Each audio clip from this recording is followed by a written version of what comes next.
Bonjour à tous. Alors, par cette vidéo, je viens vous présenter l'alias pour l'établissement des états financiers au format 6 fois révisé, donc qui est disponible désormais.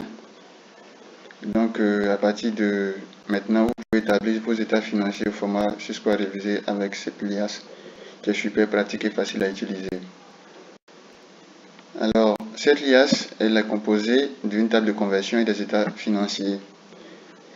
La table de conversion, elle vous permet de passer de la balance générale aux états financiers. Donc, elle permet de transcrire automatiquement, lorsque vous la renseignez, les informations aux états financiers, qui ensuite les transcrit dans les notes annexes. Alors, cette liasse, elle est composée de deux parties, donc la partie de l'exercice N et l'exercice N-1. En plus, elle tient compte de l'ensemble des comptes du plan comptable. Donc, vous avez tous les comptes du plan comptable. Donc, de la classe 1 à la classe 8. Donc, ici, donc la classe 1, les capitaux propres. Voilà ici. Jusqu'à la classe, en passant par la classe 2 jusqu'à la classe 8. Alors, ici, j'ai essayé de faire une différence entre les comptes qui ont été modifiés, puisque le 6 a été modifié, donc a changé. Donc, les comptes qui ont été modifiés, les comptes qui ont été ajoutés, donc les comptes qui ont été ajoutés suivant la réforme du 6 et les comptes qui ont été maintenus. Alors, les comptes qui sont en bleu, voilà, comme ces comptes, le 281, le 291, le 219, sont des comptes qui ont été modifiés, soit dans l'intitulé du compte ou soit par un numéro quelconque. Voilà ceux-là. Les comptes en rouge sont les comptes qui ont été ajoutés par la réforme. C'est-à-dire que lors de la révision, il y a des comptes qui ont été ajoutés et il y a des comptes qui ont été retranchés. Donc, les comptes qui ont été ajoutés sont les comptes qui sont en rouge. Donc, tous les comptes qui sont en rouge sont les comptes qui ont été ajoutés par la réforme. Donc, vous trouverez tous les comptes qui ont été ajoutés, voilà, jusqu'à la classe 8. Et les comptes en noir sont les comptes qui existent depuis l'avènement du 6 Donc, depuis la naissance du 6 Donc, voici un peu ce qui concerne le plan comptable. J'ai mis ce plan comptable pour vous permettre de faciliter la tâche, donc, lors de la saisie des opérations. Vous saisissez seulement les opérations et le reste est établi. Donc, je vais d'abord vous présenter comment de quoi est composé les états financiers et ensuite vous montrer le mode de fonctionnement. Alors, les états financiers sont composés d'abord de la fiche des conditions de recevabilité. Donc, il y a une partie d'abord de fiche de renseignement avant de trouver les tableaux qui donnent les valeurs exactement. Donc, nous avons la condition de recevabilité. Ensuite, la page de garde qui est là. Voilà. La fiche de renseignement. La fiche de renseignement 2, donc la fiche R2, la fiche R3 et le tableau récapitulatif des notes annexes. Voilà, qui se présente là. Ici, vous avez le bilan qui est présenté au modèle portrait. Oui, au modèle portrait. Donc ici, vous avez l'actif. Voilà, je viens déjà de monter un bilan avec, donc les valeurs sont à l'intérieur. Donc vous voyez déjà.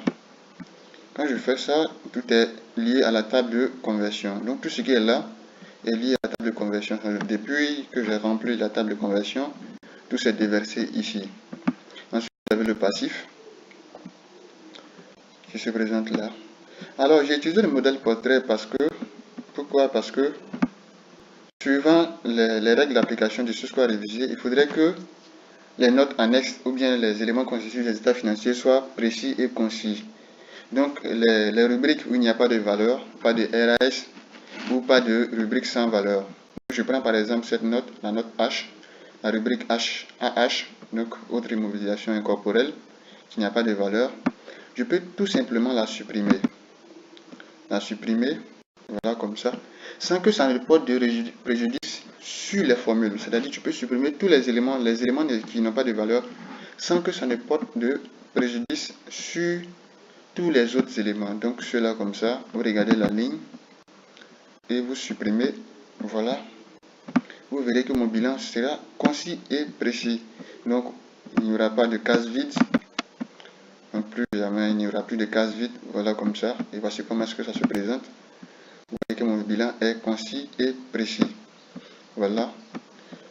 Donc, voilà pourquoi est-ce que j'ai opté pour le modèle portrait. Donc, facile à utiliser. Vous avez ici le passif. Donc, c'est pareil. Vous pouvez, les rubriques qui sont vides, vous pouvez les supprimer. Si je prends par exemple ici, je peux supprimer cet ensemble. Voilà, comme ça. Voilà, vous voyez que il n'y a pas d'éléments dedans. Ok. Donc c'est très facile. Ici, vous avez le compte de résultat. Oui, qui est monté automatiquement également. Voilà, tout est automatique. Ensuite, le tableau des flux de trésorerie. Il faut savoir que je vais d'abord vous montrer les composants des états financiers et puis après vous montrer un peu comment fonctionne la liasse et quelles sont ses particularités. Parce que cette liasse, elle est vraiment particulière. Elle facilite la tâche au comptable. Parce qu'il y a beaucoup de choses qui sont insérées à l'intérieur. Le comptable de vérifier ses écritures, ses valeurs, si tout est juste. Voilà, vous avez les notes. Donc ici la note 2, la note 3. Voilà, qui vous présente les immobilisations brutes. La note 3B, la note 3C, la note 3D, les plus-values et moins-values, la note 3E, la note 4, la note 5. Tout ça, c'est calculé automatiquement. C'est-à-dire que vous n'avez plus rien à faire, si ce n'est que certaines notes qui nécessitent des modifications. Sinon, tout ça, c'est fait automatiquement. Oui, cette liste, voilà pourquoi elle est particulière, parce que j'ai travaillé dessus, travaillé beaucoup pour que ça facilite la tâche au comptable. Voilà, ces éléments-là, vous pouvez les supprimer, par exemple, ceux-là comme ça. Vous voyez, je vais les supprimer.